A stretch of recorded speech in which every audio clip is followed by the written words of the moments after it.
Hey y'all, I'm Brandon Lehman. I was wondering if y'all wanted to paint today. I thought we'd do a nice little landscape of a forest scene that I hiked at not long ago. If you have a forest scene in mind, you could paint that too. Today we're going to start with our acrylics, what we do with keeping it clean using the smear technique. I'm going to start with first, Art Time is the brand I use, and I'm going to use the yellow for the sky. And then the Bob Ross black gesso. I like his gesso the best because it stays put better. It doesn't wipe into the whites as much on the canvas. So let's just go ahead and get started. And I have a number 2, a 2-inch fine touch acrylic brush. The bristles are better for washing out the acrylics. And when you do wash out the acrylics, you want to make sure that you use the cleanup techniques that I have on this YouTube channel. You might want to start here with the yellow first because it's lighter and it'll go on easier. And you don't want to paint the whole sky yellow, but you want to give it that dappled effect. I want some light over here, so I'm going to leave some of that white. And just smear it on there. Just get it on the canvas. Don't forget to paint the sides because it saves from the expensive cost of framing. Cost of framing can be upwards of $125. For the really big ones, it gets up into the $300. So it helps if you paint the sides. You want to hang it in your own home, your artwork. And you can use all these designs.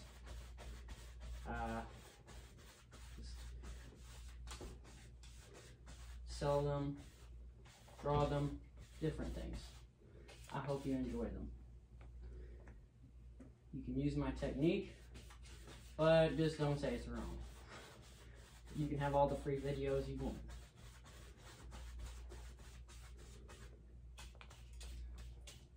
And I'm going to touch up that corner right there with a little yellow. And there's not much else to do with the yellow. I'm leaving some spots here and there, as you see, with a bit of a dappled effect of white. Just try to blend that throughout a bit, make it look more natural.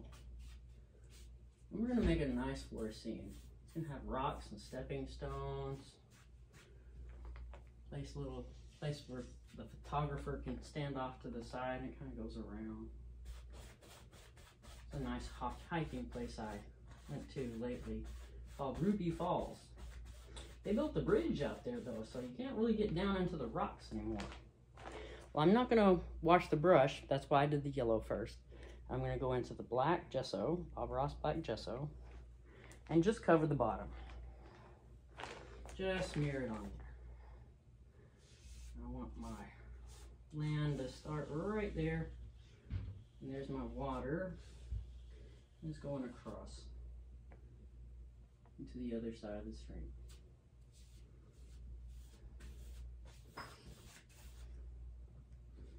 And just paint it really quickly. And it takes a little while to dry, the acrylic, so I hope you don't get too bored on me. Hope you don't get too tired of me. And the acrylic drying part is it's the real nail biter. It's the real nail biter. You have to wait for it. But the oils take a little longer to dry. You want to dry those, it takes about a week sometimes to dry. The liquid clear doesn't take that long to dry. But if you have a drying rack, you can get some of those from blick.com. It's a great place to go to get your art supplies too. You can go there, you can go to Hobby Lobby. You can even go to Walmart, all kinds of places. Walk in that grocery center, get some well paints. And I'm just going to touch up the bottom, not to forget that. When you don't want to keep, you want to keep yourself clean. You can wear a plastic glove, a latex glove, but I suggest just pinching with a thumb and first finger on the side and the back of the canvas, and you just touch up the bottom. Just hold it tilt it to one end on the easel, and it helps keep you clean, because you want to try to stay clean as much as possible. Some people like to wear aprons. You can wear an apron. You can wear a smock. Keep your brushes in your smock. It has little pockets. Some of the younger students might like to use a smock. Keeps it right there. They might have better designs than I ever will, because they have such wild imaginations. Very good imaginations.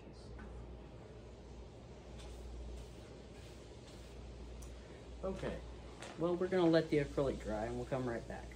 I'll come right back and I'll show you the picture, actually, of the landscape we're going to be doing. Just wait about 10-15 minutes and I'll be right here. Hey y'all, this is Keeping It Clean. I'm Brandon Lehman, and we're using the smear technique. We've already smeared on some acrylics and it's dried. I've got a photo that we're going to be painting.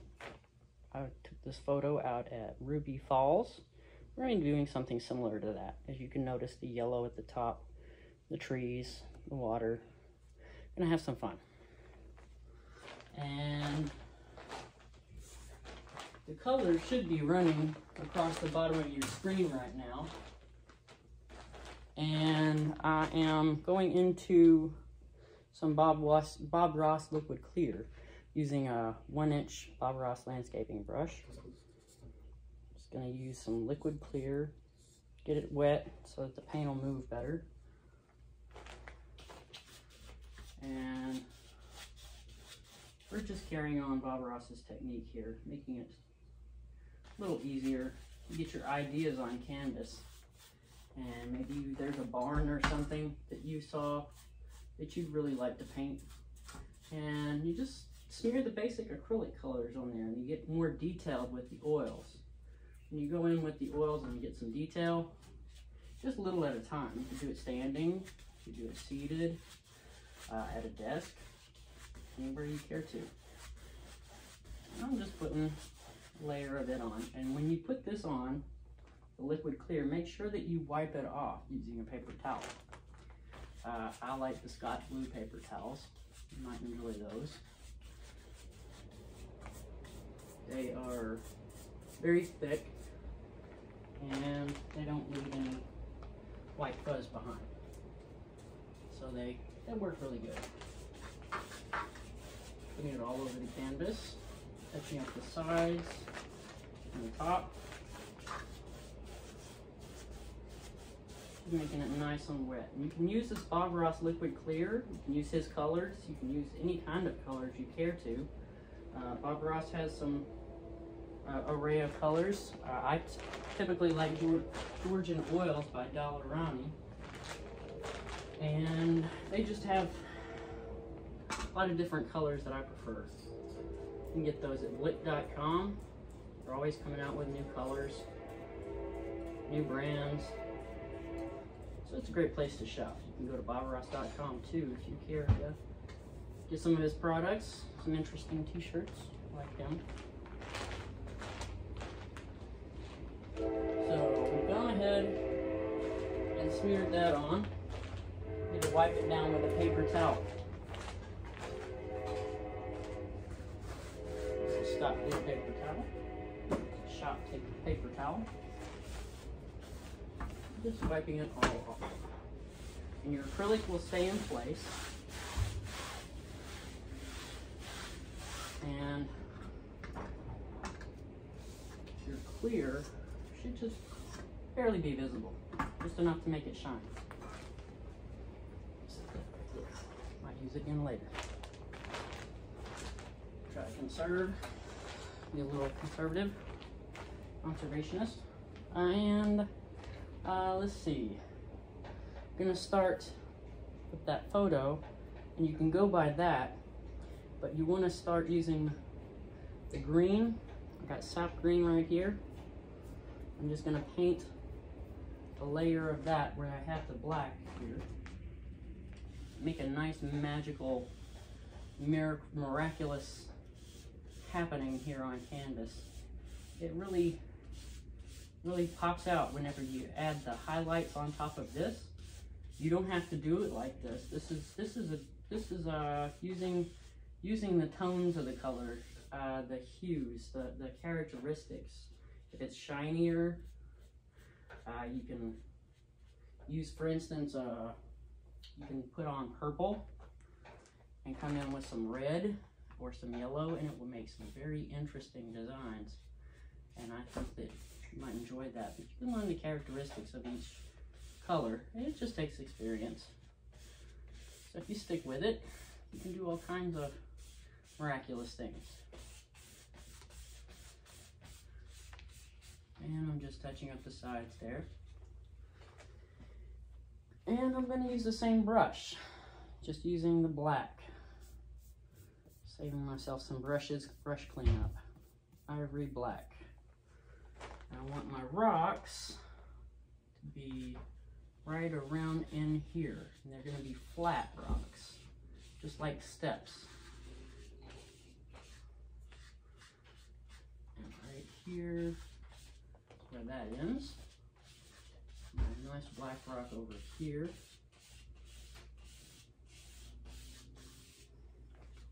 Ivory black on the sides. And I'm going to put some on the bottom right there, on the left. Set the palette aside.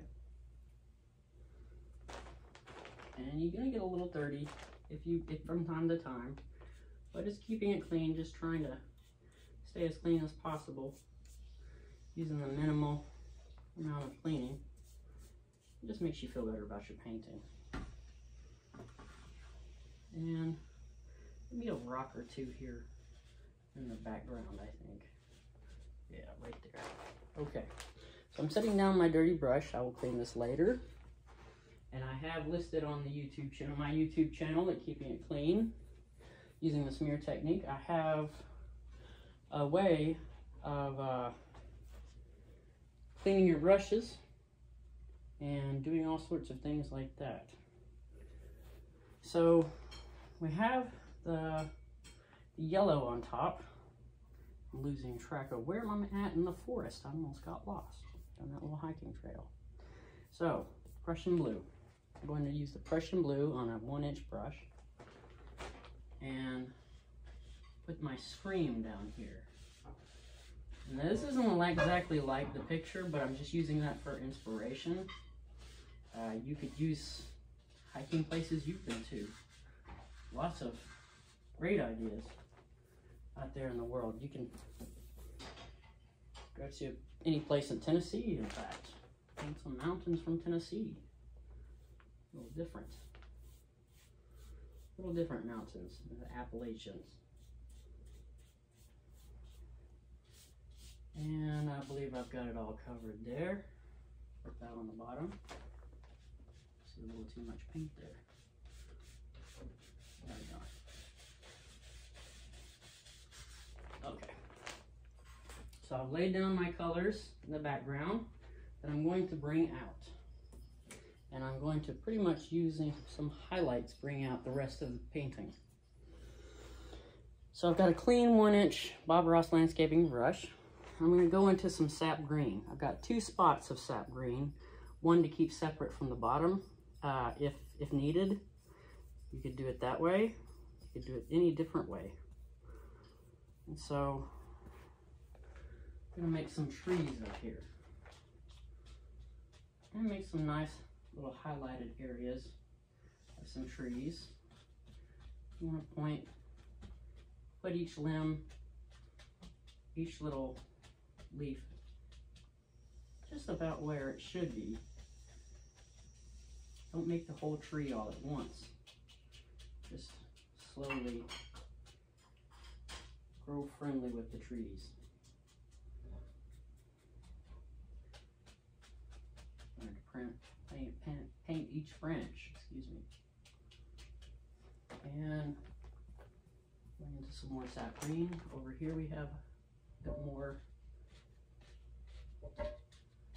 of the highlighted area. And I'm going to make some limbs and little bushes, and all sorts of things. You can highlight these areas too using the cadmium yellow, you might want an extra spot for your cadmium yellow deep hue. In fact, make some bushes out of that. And over here in the corner, I typically like to keep my corners covered. It tends to draw the eye toward the center of your painting, and really makes people look at it more when you draw it, your eye toward the center. It's a little more eye-catching if you want to sell, or if you just want to put it up in your own home. And I'm gonna fill that in. Maybe there's some trees way back there. They're way back there. Light taps just going straight into the canvas. Maybe my trees in the distance. Little brush here, little bushes there. And one more little area there I like. Like that. And we got some trees going. We got the limbs. Now we just have to get the trunks. I've got the raw umber right here from Dollar Brownie Georgian Oils. Just going into the brown, the raw umber. And I'm going to start at the trunk and go upward. And it goes up and out. Make sure you get all of your limbs. And there's some crooked trees. They're just really crooked. They've been around a while. Maybe they're groaning under the pressure of all those leaves. Got some little sticks sticking out. Little area here. There's a tree that's leaning. It's just leaning to the side, taking it easy. And go through here, make a nice little tree. In the background, just a bit of color, not too much. You know, really draw that color out to make it faded, make it look like it's almost out of focus in the photo or the painting. However you want to do that. And use less and less color toward the background. It really makes it look like it's just fading away back there. Just fading away. And there we are. Got another tree here. And it's an old tree, but it's back there. It's an old tree. He's big. He's a bigger tree. Way back there. And we have the trees over here to the right. They're a little more toward the front. I'm avoiding painting this area for right now because I want to get some highlights on it as I go toward the foreground, working my way back toward the front. That's typically what most people do in painting, especially with oils. It tends to work better that way. You could do it all backwards if you wanted to. I'm sure there's a way. There's always a way. Do it differently. People do it just not the same as everybody else. Everybody else is different. They're not the same. People are always coming up with new ideas. Maybe some really great techniques I haven't thought of. Sure, you got a great idea you can tell everybody about. Little limb sticking out here and there. And that's pretty much our background. Set down the script liner. I didn't tell you I used a script liner that time. I'll try and make my corrections as I go. Sure, I'll leave things out. And I'm using a number 3 Bob Ross landscaping fan. Going into some of the cadmium deep hue, and I'm going to separate my cadmium deep hue to a spot over here. Got quite a bit of it. so I can actually do that. And I'm just highlighting with yellow my hills, where I have my hills at, and it really comes to life when you add the yellow. It really brings it to the foreground,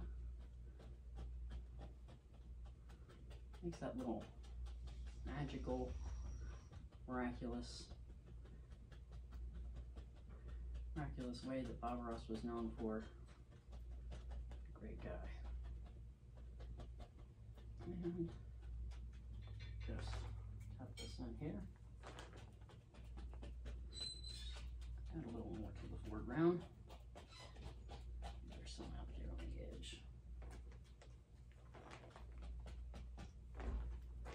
And stepping to the other side here. Other side of the stream. You can step to the other side of this stream, but you have to wade across now. It's called Ruby Falls. It's out toward Manchester and Tullahoma, Tennessee area. And you can take a little hike down to the woods there. It's Ruby Falls, nice little parking area. They even have some waterfalls down there if you really want to go a little further down. But if you don't have to hike there, you can just travel there by car. So that's pretty much taken care of all the areas I want to take care of with cadmium yellow. Right out my grass and little grassy areas. Make your hills and shape them.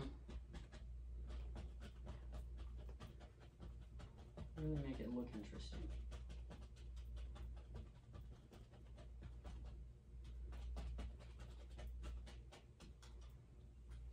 Add some bushes. You do that.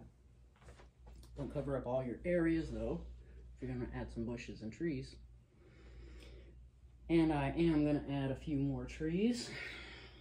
So I'll show you, you can just go over some of this stuff, bring it more toward the foreground.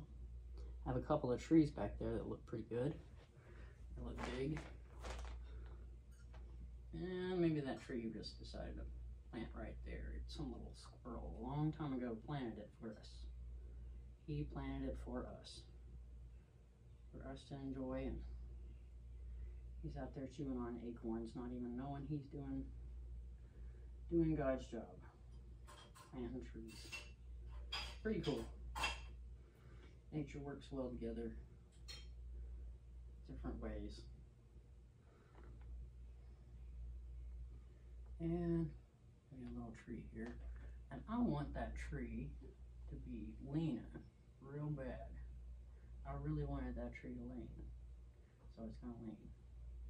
And then maybe he's got a wrench right there. Excuse me. And I'm going to use a small palette knife, and we're going to get into the rocks. We're going to use a palette knife for that. I think I've changed my mind. We're going to do the stream first. Stream.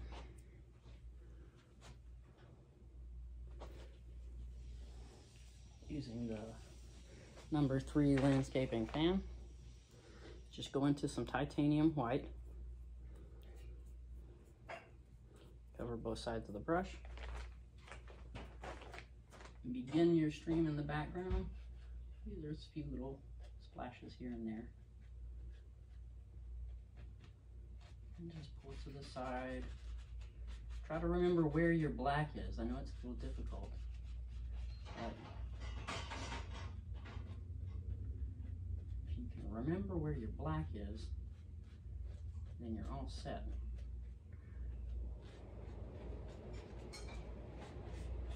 And my blue over here, aim toward that area.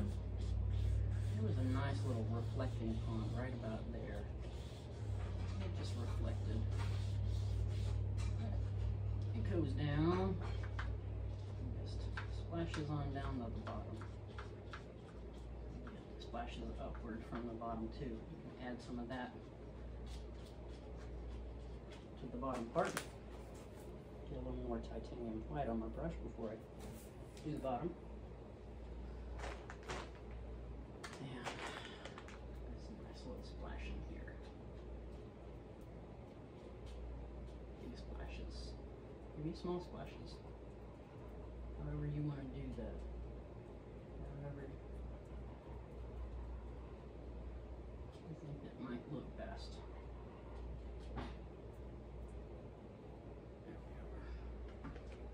Nice little pond there. Wipe off my thumb. And let's get into those rocks. Now you want to take your titanium white and pull it off flat. Trying to wipe it off. Wipe off the palette knife and cut across. Get a small dab, just a small dab of titanium white. I'm going to start back here. And it should be black, so the gray is what you're looking to show through. And saw into that. Really saw into your rocks. I have to put the palette down, I think. Both hands here. And here's your rock, the top of it, and it just flattens out. There's another rock there, kind of a stepping stone. You want to leave the black area in between so that sort of scrape with the front point right there, and then it's not too easy to hold the canvas, but it gets a little precarious. Take another top of a rock there, scrape that down, make a nice little line to where you see the front of the rock. Saw it in. Just saw that in right there. And that's your top parts of your rock. Little stepping stones look to it. Off my thumb again. Excuse me. Pick my palette back up. Wipe off any color that was on the palette knife. Cut across again. Going to do the same thing on the other side. And there's a rock right there. And there's one here. It's real flat. These rocks were very flat.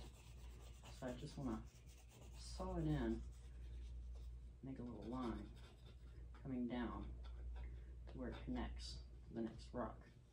And it's sort of like steps, like stair steps almost. Very different shaped rocks.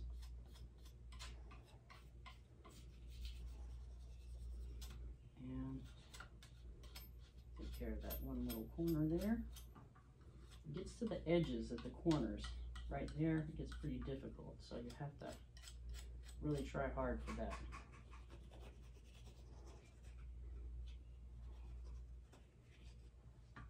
One more rock there.